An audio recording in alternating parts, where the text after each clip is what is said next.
Hello everyone, how you doing? Thanks yet again for popping by, or if you're new, thanks for popping by for this first time, and thank you to the new subscribers as well. Thank you ever so much.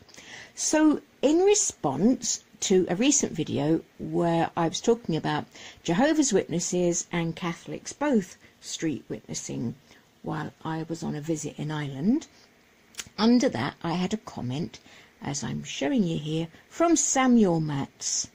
Samuel Matz has the coolest name. That's great, like Samuel Matz. Like, you should be like some jazz guy in two-tone shoes. Samuel Matz in his spats, kind of doing some jazz dancing in the 1920s, down at the Cotton Club in Harlem. Okay, that's just me then. Right. So Samuel Matz has put down a useful comment.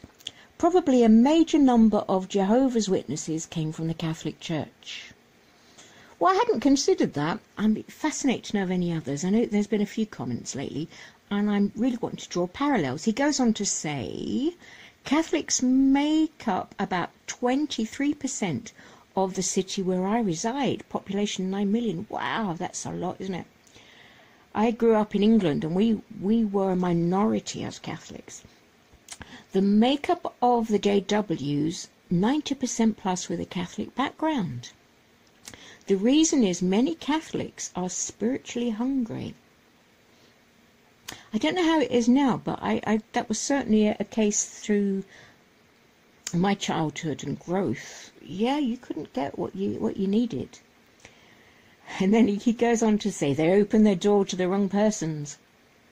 JWs seem to be real spirit-led Christians, and then he's putting quotes, wolf in sheep's clothes, yeah.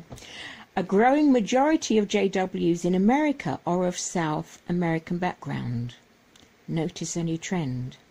Well, certainly there is talk in the southern states of North America where they have a large Spanish-speaking population, that the Spanish-speaking congregations seem to be much healthier in numbers, from what we get told, than the English-speaking congregations.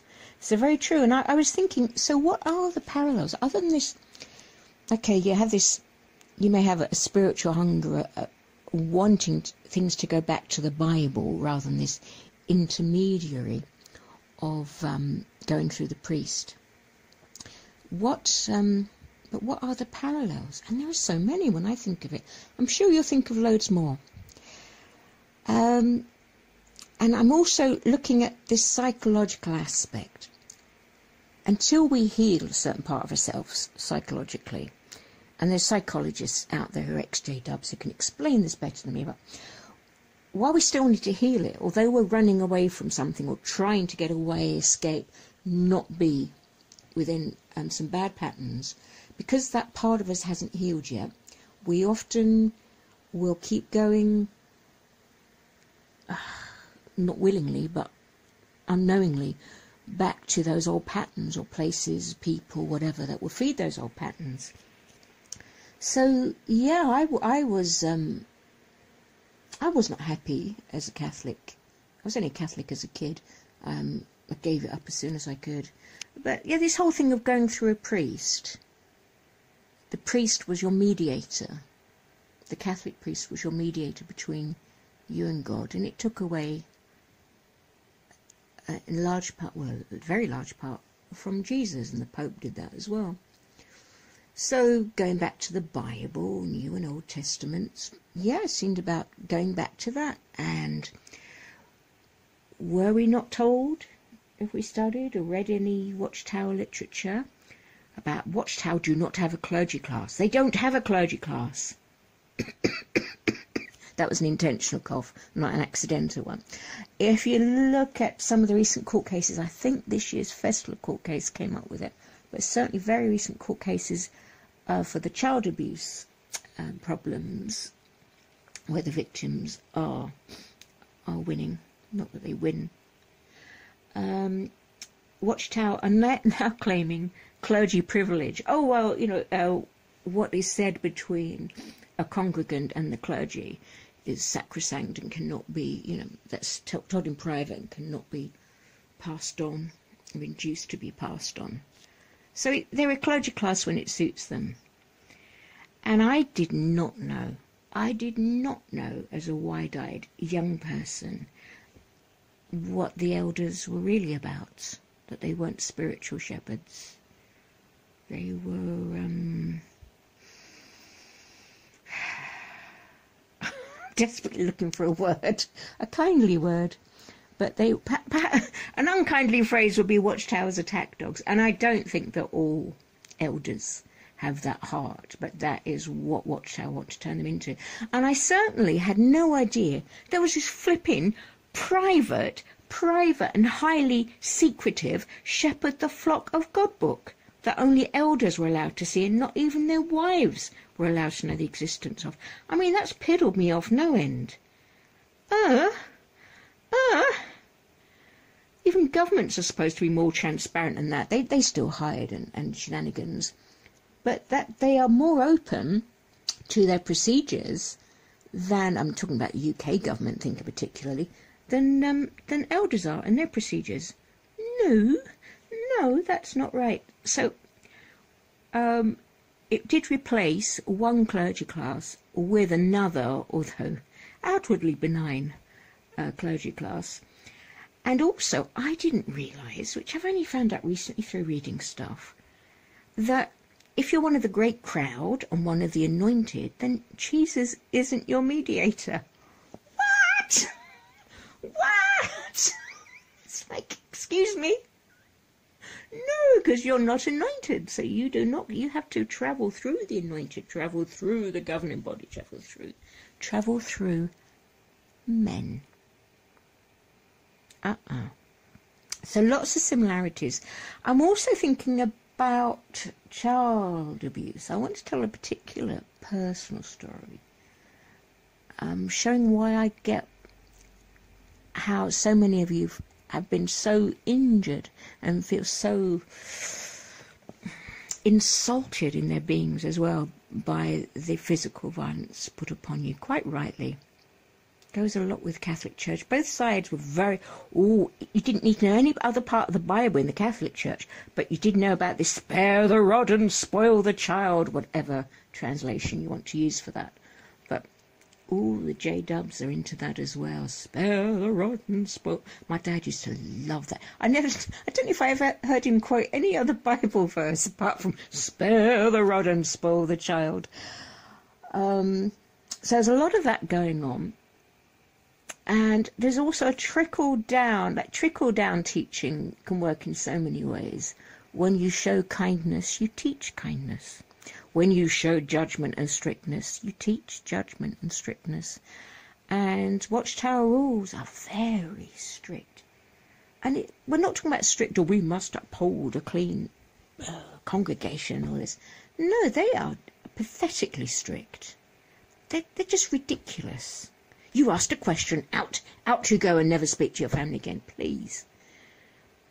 An indiscriminate, keep you on your toes, big cult tactic there, kind of strictness. Catholics are like that. Watchtower is like that. There's a million stories on the net. You can find them, you can look them up. You may have your own. If you've been in the J-Dub organisation, you'll have your own, I know. But talking to new people, hey, you'll have your own. So there's that. There's also, I've been wondering about emasculation. Now there is a male hierarchy in the Catholic Church. There's a male hierarchy in the J-Dub corporation, very much.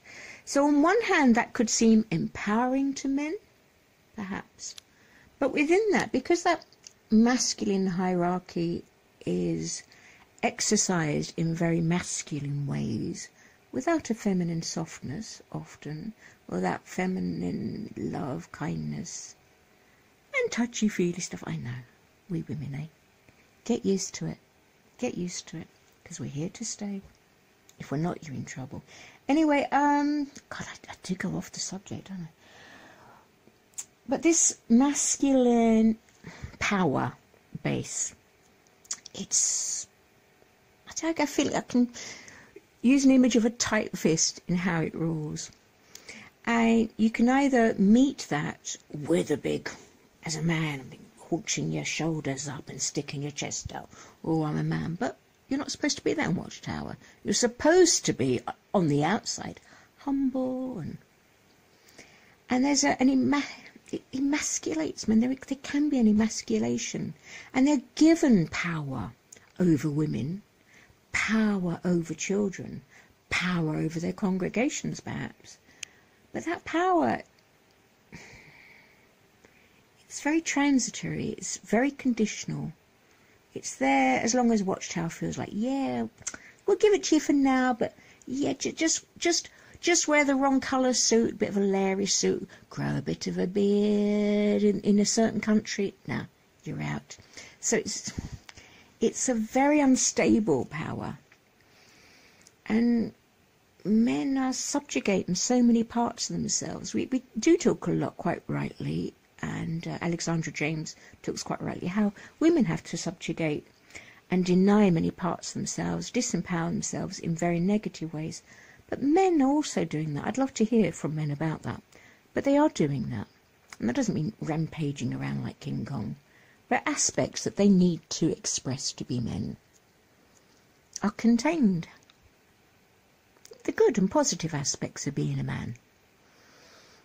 So when they're emasculated, that can lead, okay, this is conjecture, but I do see it, can lead then to overcompensating on the areas that you do have power over. Your wife, your children, your daughters, your sister, whatever. And I did see that happen a lot in the Catholic Church, particularly on the Irish side.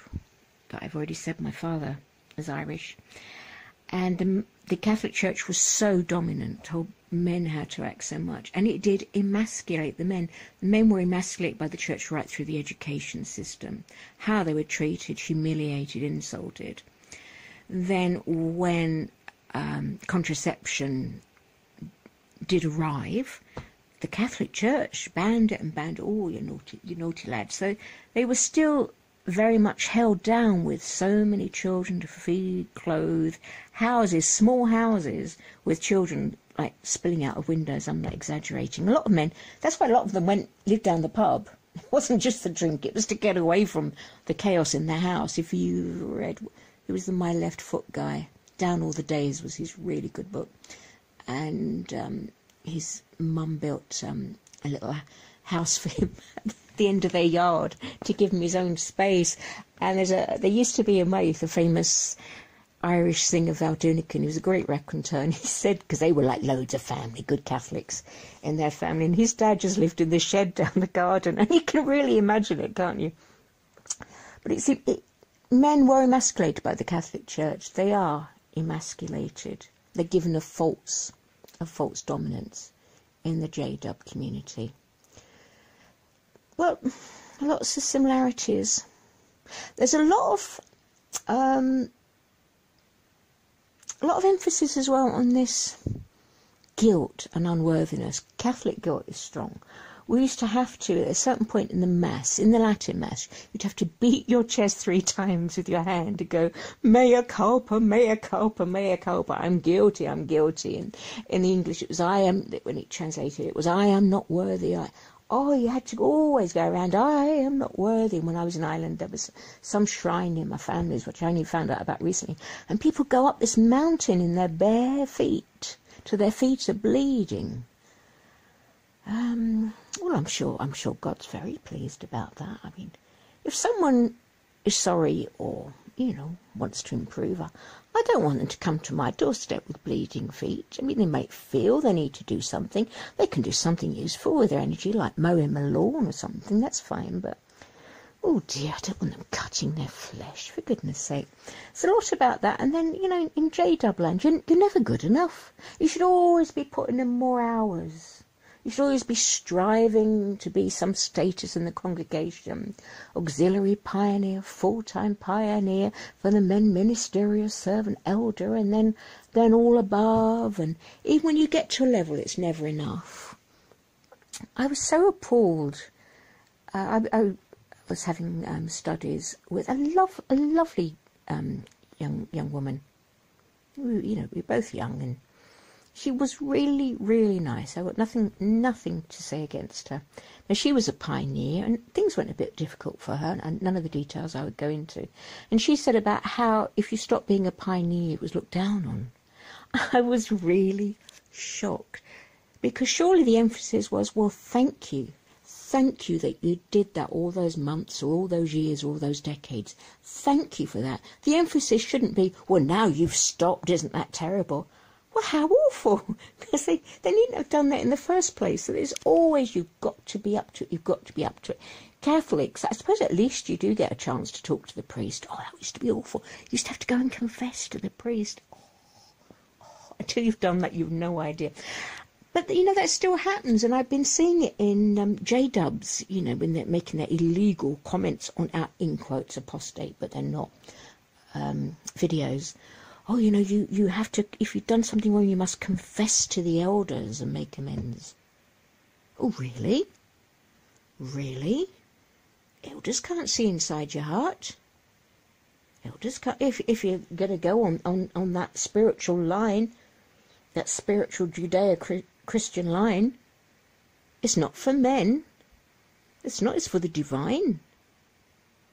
No point in going to men, but no, you... So what's the difference between elders and priests? Well, actually, no, there is a difference, because priests, they used to give you, you'd have to say, you'd have some penance. And penances were things like, you'd have like 10 Hail Marys. There was this like little Catholic prayer of Hail Mary. And you'd have like 10 Hail Marys and 5 Our Fathers, and the priest would say, go away and, you know, be a good girl and all this. And you go, my dad will be sat there, what did you get, what did you get? So I've got you know, 10 Hail Marys and 5 Our Fathers, and you kneel in the pew, and you... And that was it, you were forgiven.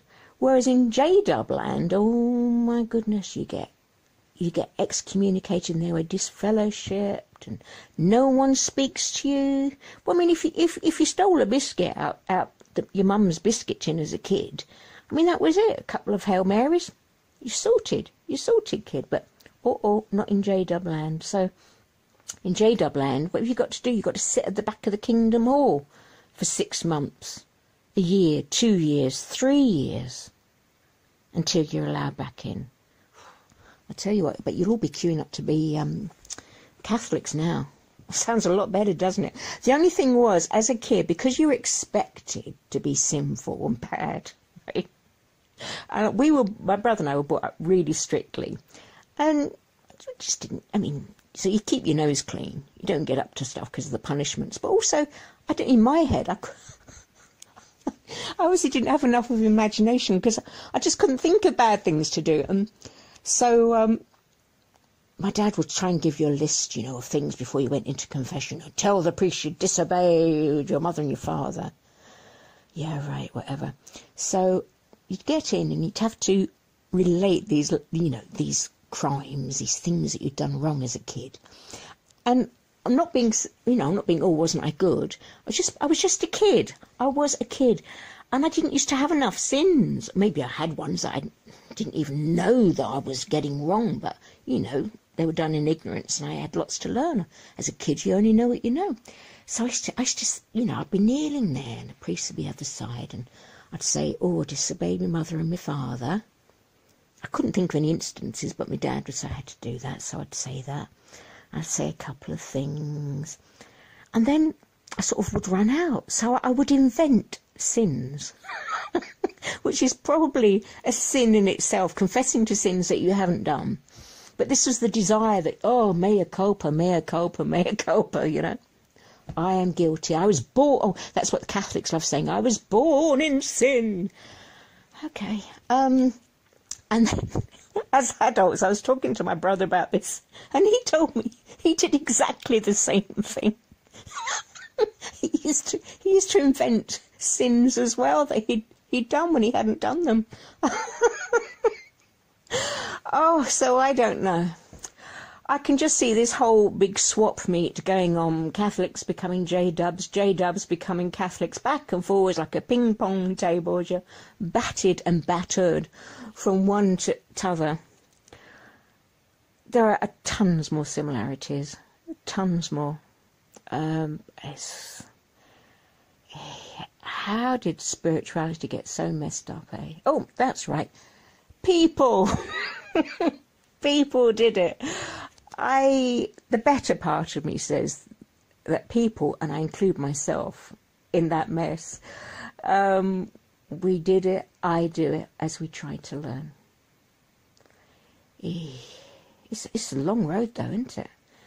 In the meantime, if we could all do it in a way where the least number of people get hurt in the least way possible, that would be a huge improvement.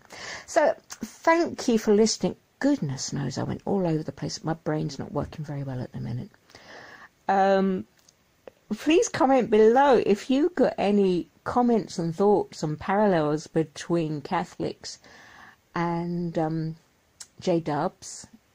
This rambling vid came from Samuel Matz's comment. I bet you all love Samuel now, don't you? Think, oh, don't encourage her. Don't encourage her. So I've got so many things I want to make vids out of, and things come up. Think, oh, if I don't make a vid out of it immediately, it's gone out of my brain. But then I've got some more involved things that need a lot of research and technical stuff. Oh, but I'm not up to it. There's some important things need to be said, but the rest of you do all that stuff properly. You do it professionally and properly, and yeah. So have a good weekend. Oh, I just realised it's Friday. I don't know what happened to this week. It's been a blur. Have a good weekend, if you're watching this as it just comes out. And thanks again. Please like and subscribe if you feel so inclined. If you are that crazy, that's okay by me. Do it incognito if it's a bit embarrassing. That's all right. Thank you very much, and I'll say bye for now. It's Samuel Matz, Samuel Matz, Samuel Matz in his wonderful spats. Samuel Matz, Samuel Matz, Samuel Matz, those wonderful spats. Get that? Samuel Matz, Samuel Matz, Samuel Samuel, what's his name? Samuel Matz. Oh, flip, what a hat. No.